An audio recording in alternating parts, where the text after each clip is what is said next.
Executive డైరెక్టర్ని ఎండీగా పెట్టి సమ్మె చేస్తే మొత్తం డిస్మిస్ చేస్తామనేటువంటి మాటలు చెప్పి ఆర్టీసీని పూర్తిగా రోడ్ల పాలు చేసి ఎన్నికలకు ముందు ఇంటెలిజెన్స్ నివేదిక మేరకు ప్రజలు వ్యతిరేకంగా ఉన్నారని ఎటువంటి సంప్రదింపులు లేకుండా ఎటువంటి తోటి నిర్ణయం లేకుండా ఊరికేనే అందులో విలీనం చేసుకుంటున్నామని ప్రకటించిన తర్వాత కనీసం మేనేజింగ్ డైరెక్టర్ కూడా ఆనాడున్న సజ్జనార్ గారికి తెలియకుండా ప్రిన్సిపల్ సెక్రటరీకి తెలియకుండా ఆదరగా నోటిఫికేషన్ 2 రోజుల ముందు విలీనం చేసినటువంటి పరిస్థితి.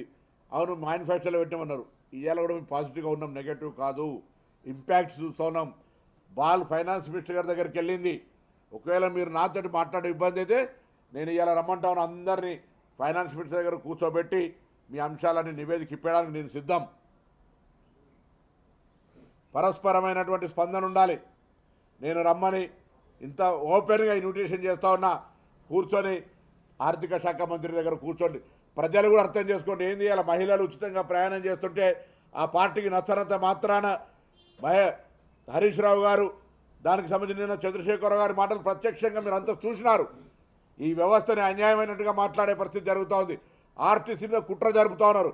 ప్రతి జాగాలో కూడా మీరు చూస్తూ ఉన్నారు. ఆర్టీసీ ఒకటే ప్రజలకు సంబంధించిన స్కీమ్ మీద చాలా బాగా కాంగ్రెస్ పార్టీకి పేరొస్తుందని దీన్ని కూడా ఒక రాజకీయ వ్యూహంగా దీన్ని దెబ్బకొట్టే ప్రయత్నం చేస్తారు. ఇది ప్రజలు అర్థం చేసుకోవాలి. కార్మిక సంఘాలకు సంబంధించిన వాళ్ళు అర్థం చేసుకోవాలి. మేము మళ్ళీ చెప్తా ఉన్నాం, ఎవరి మీద వ్యక్తిగతంగా ఎవరి మీద సంస్థాపరంగా ఎక్కడ కూడా అంశాల పట్ల వేరే ఇతరత్ర ఆలోచన లేదు. పేద ప్రజల ప్రయాణానికి సంబంధించిన అంశం కాబట్టి తప్పకుండా మరి సంఘాలకు నాయకత్వం వహిస్తున్న వాళ్ళను దృష్టిలో పెట్టుకొని సంస్థ పరిరక్షణ దృష్టిలో పెట్టుకొని ప్రభుత్వం మీకు సానుకూలంగా ఉంది అనేటువంటి అంశాన్ని మనసులో ఉంచుకొని సమస్య పరిష్కారానికి చొరవ తీసుకొని ముందుకు రావాలని కోరుతా ఉన్నాను.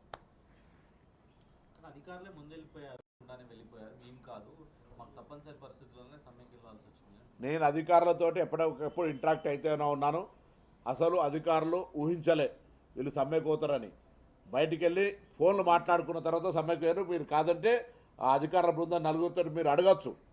మాట్లాడి 4 గంటల పేషెన్స్ హియరింగ్ చేసిన తర్వాత వాళ్ళు పూర్తిగా ఒక అన్ని అవగాహన కలిగించుకొని తప్పకుండా మేము గౌరవ ఉప ముఖ్యమంత్రి గారు రాష్ట్రంలో లేరు, మాట్లాడిన తర్వాత మీకు చెప్తామని చెప్పినారు. ఇక్కడ ఉండి వేరు 4 రోజుల నుంచి వారు చెన్నైలో ఉన్నారు. మాట్లాడతామని చెప్పిన తర్వాత కూడా బయటికి వెళ్ళి మళ్ళీ వచ్చి ఏం మాట చెప్పకుండానే మేము మాట్లాడుకుంటామని చెప్పి వెళ్ళిపోయి వాళ్ళు సమ్మెకు సంబంధించిన 9 గంటల 5 నిమిషాలకు వాళ్ళు ప్రెస్కు లీక్ చేయడం జరిగింది వాళ్ళు. కాబట్టి నేనేమంటా ఉన్నా, వాళ్ళకు సంబంధించి గుర్తింపు సంఘాలకు సంబంధించో లేదా కార్మిక సంఘాల మధ్యలో ఇంటర్నల్ ఆతృత ఉండొచ్చు. మేము మా సంఘానికి సంబంధించిన పేరు రావాలనే పేరు మీద ఆర్టీసీ సమ్మె ప్రయోగం పేరు మీద జరగవద్దు దయచేసి కోరుతా ఉన్నా.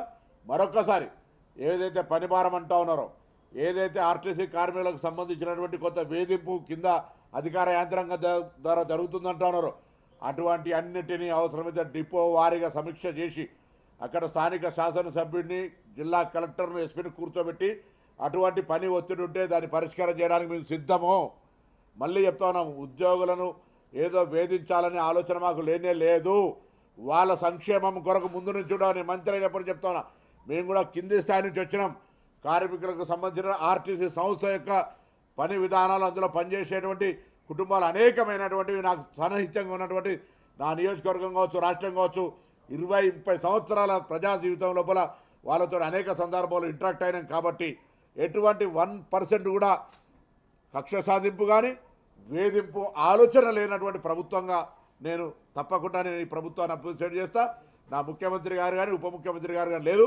ఇందులో స్పష్టంగా మాకు కనిపించేది ఒకటే, మొన్న జగిత్యాల్లో గౌరవ మాజీ ముఖ్యమంత్రి గారు మాట్లాడినటువంటి ఆలోచన మేరకు ఆ పార్టీ నాయకత్వం హరీష్ రావు గారు మాజీ అధ్యక్షుడిగా ఇటువంటి ఒక వ్యవహారాన్ని కుట్ర ద్వారా ఆర్టీసీ వైఫల్యాన్ని చేపట్టే ప్రయత్నం జరుగుతుంది అనేటువంటి మాట ఇలా వాళ్ళ నాయకత్వానికి అనుబంధంగా ఉన్న వ్యక్తుల మాట ఒకటే కనిపిస్తుంది. ఇది దురదృష్టకరం.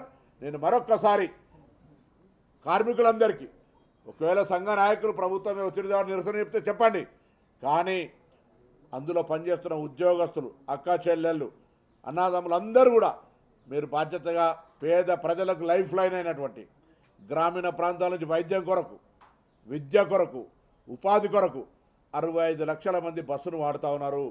వాళ్ళ అంశంలో మానవతా హృదయంతో వ్యవహరించాలి.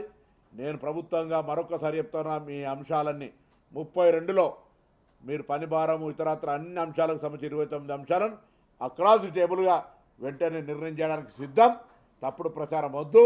ఆ 3 అంశాలకు సంబంధించి సాంకేతికమైన అంశాలను 4 అధికారుల కమిటీ అది కూడా పరిష్కారం 4 వారాల లోపల చూపెడుతుంది అనే మాటని ఈ సందర్భంగా మనం చేస్తాం. ఎవరున్నారు సార్ మీరు నిర్దిష్టంగా చేసిన చెప్తున్నా కదా, నేను స్వయంగా చెప్తూనే ఉన్నా కదా. ఇంకేది చంద్రశేఖరరావు గారు మాట్లాడినారు, హరీష్ రావు గారు దీని వెనుక ప్రాబల్యము టీఆర్ఎస్ పార్టీ వ్యవహారం చేస్తుంది. లేకపోతే ఇలా ఎందుకు జరుగుతోంది ఈ కార్యక్రమం?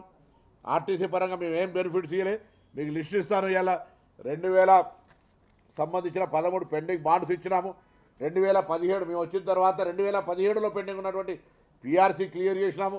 2025 పిఆర్సీ ఇవ్వాలి, 21 పిఆర్సీ ఇవ్వాలి. దానికి సంబంధించి కూడా ఆర్థికపరమైన భారం పడుతుంది. ఇప్పుడిప్పుడే కోలుకొని మూలిగే నక్క తాడిపండు వడద్దనేటువంటి ఆలోచనతో జరుగుతాను. ఎక్కడా పోదు ఒక్క రూపాయి కూడా వాళ్ళకి అందరికి లాభం జరుగుతుంది. మరి దాని తర్వాత ఈ పిఎఫ్ సిసిఎస్కు రోజు నెలకు ఓ 10 కోట్ల రూపాయల పెండింగ్ అన్ని పేమెంట్ చేస్తా ఉన్నాం. ఇన్ని కార్యక్రమాలు జరగంగా కూడా వాళ్ళు అట్లా మాట్లాడితే ఇది దురదృష్టకరం. దీని వెనుక తప్పకుండా రాజకీయ కుట్ర ఉంది. ఆర్థిక పరంగా ఉన్నాయి కూడా 29 అంశాలను మేము ముందు ఇలా మళ్ళీ చెప్తా ఉన్నా. ఆర్థిక పరంగా ఉంటే కూడా ప్రభుత్వం ఆర్థిక పరంగా బరువు మోయడానికి సిద్ధంగా ఉంది. 29 అంశాలను పరిష్కారం చేస్తాము. పిఆర్సీ అనేటువంటిది దానికి సంబంధించి అది కూడా పరిష్కరించాల్సిందే. కమిటీలకు ఏదైతే ఎన్నికలకు సంబంధించో కూడా పరిష్కరించాల్సిందే. విలీనంకి సంబంధించి కూడా ప్రభుత్వం స్పష్టత ఇవ్వాల్సిందే. నేను వాటిని అవి కొంత జటిలము, కొంత దానికి సంబంధించిన చర్చలు మంచి చెడు గుడ్ బ్యాడ్ ఏ విధంగా అనేటువంటి అంశానికి సంబంధించి గత కమిటీ పనిచేస్తుంది అనుకున్నాం. గత కమిటీ పనిచేయని సందర్భంలో మేముగా కొత్తగా 4 సంబంధం ఉన్నటువంటి అధికారుల ద్వారా మరి కమిటీ కార్యవర్గాన్ని వేసినాం. ఆ కమిటీ నివేదిక ఇచ్చి మీకు సమస్యను చెప్పడానికి సిద్ధంగా ఉన్నప్పుడు కూడా మీరు సమ్మెలోకి వెళ్తే పొరపాటు. మీరు 41 రోజులు ఆగినాం కదా. అరే 41 రోజులకు 4 వారాలకు మునిగిందేంది? 4 వారాలు మీతో అధికారులు సంప్రదింపులు స్టార్ట్ అయినాయి కదా. 41 రోజుల లోపలే సంప్రదింపులు జరుగుతున్నప్పుడు ప్రక్రియ కొనసాగదా? దానికి జవాబు చెప్పి వాళ్ళ ద్వారా ఒత్తిడి చేయడానికి ప్రభుత్వం మీదకు మీకు అవకాశం ఉంది కదా. 4 కూడా మంచి సానుకూల పాజిటివ్ ఆఫీసర్స్, వికాస్ రాజు గారు, దానకిషోర్ గారు, సందీప్ సుల్తానియా గారు, నాగిరెడ్డి గారు. ఒకవేళ ఆర్టీసీ ఎంపీగా వారి ఆలోచన వేరున్నా ఈ 3 అధికారులు కూడా వివిధ ఒక ఆర్థిక మంత్రి, ఆర్థిక శాఖ అధికారి, ఒక కార్మిక శాఖ అధికారి, ఒక రవాణా శాఖ ఉన్నతాధికారి, 3 మీ సంక్షేమం గురించి ఆలోచించేటువంటి వాళ్ళే. మేము లేకపోతే సంబంధం లేని ఎవరినో నియంత్రణలాగా తీసుకొచ్చి పెట్టి మిమ్మల్ని అణచివేయాలని ఆలోచనతోట్లేమి డీజీపీని పెట్టలేదు ఇలా మేము. లేదా ఇంకొక పెద్దలు మొన్నటికి మొన్న కూడా జగిత్యాల సభలో చంద్రశేఖరరావు గారు మహిళల ప్రయాణం ఉచిత పట్ల విమర్శ చేయడం కానీ, ఆటోలకు సంబంధించిన అంశం మాట్లాడడం కానీ, ఆనాటి సంఘ అధ్యక్షుడు హరీష్ రావు గారు ఈ యొక్క కొంత టీఆర్ఎస్ పార్టీకి సంబంధించినటువంటి నేరుగా సంబంధం ఉన్న కొంత కార్మిక సంఘ నాయకులు వాళ్ళ కనుసన్నల్లో తెలంగాణ గ్రామీణ ప్రాంత పేద ప్రజలందరికీ లైఫ్ లైన్ ఆర్టీసీ ద్వారా రోజు 65 లక్షల మంది ప్రయాణికులు, అందులో మహాలక్ష్మి ద్వారా 40 లక్షల మంది మహిళా సోదరిమణులు వాళ్ళ ఉపాధి, విద్య, వైద్య అనే అవసరాల కోసం వాడుకుంటున్నటువంటి సందర్భంలో సమ్మెకు సంబంధించి ఉద్యోగుల సమస్యలు ఉండొచ్చు, వాళ్ళ హక్కులు ఉండొచ్చు. ప్రభుత్వం అనేక సందర్భాల్లో సానుకూలంగా ఉందని చెప్తూ ఉన్నాం. వారు చెప్తున్న విధంగా 32 నోటీస్ సమ్మెలో 29 అంశాలను ప్రభుత్వం వెంటనే వాటికి సంబంధించినటువంటి పరిష్కార మార్గాలను అక్రాస్ ది టేబుల్ పరిష్కరించడానికి సిద్ధంగా ఉంది. 3 అంశాలకు సంబంధించినటువంటి అంశాలు కూడా కొంత సాంకేతికంగా కొంత జటిలమైనటువంటి అంశాలుగా 4 సీనియర్ అధికారులతోటి కమిటీ వేసి మేము వచ్చిన తర్వాత మొట్టమొదటిసారి కమిటీ వేస్తూ ఉన్నాం. ఇప్పటి వరకు వాళ్ళు అంటా ఉన్నారు కమిటీల పేరు మీద కాలయాపన అనేటువంటిది గత ప్రభుత్వం అంశం కావచ్చు. ఈ ప్రభుత్వం వచ్చిన తర్వాత ఆర్టీసీ సమస్యల పరిష్కారానికి వేసినటువంటి మొట్టమొదటి కమిటీ, అది కూడా 4 ఉన్నత సంబంధిత అధికారులను 5 గంటల సేపు రాత్రి వింటే కూడా వాటికి సంబంధించినటువంటి మొండి పట్టుకొని చర్చలు జరుగుతుండగానే 9 గంటలు ముగియక ముందే పోయి మేము సమ్మెలో పాల్గొంటామని చెప్పే ప్రయత్నం జరుగుతోంది. దీని వెనుక రాజకీయ కుట్ర ఉంది.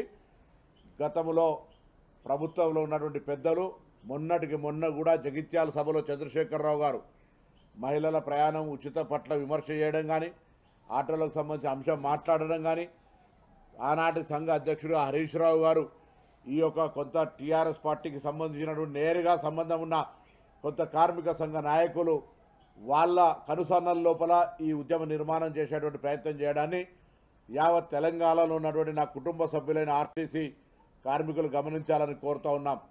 ముందు నుంచి ఓర్వలేక మహిళల ప్రయాణాన్ని పూర్తి అవహేళన చేస్తున్నటువంటి వీళ్ళు ఇలా ఎట్లనన్నా ఈ ప్రభుత్వానికి మహిళలకు ఉపయోగపడుతున్నటువంటి ఈ సంక్షేమ పథకాన్ని అప్రతిష్ట పాలు చేయాలి, దీన్ని ఇబ్బంది కలిగేయాలి, ప్రభుత్వానికి చెడ్డ పేరు తేవాలనే ఆలోచనతో మాత్రమే చేస్తూ ఉన్నారు.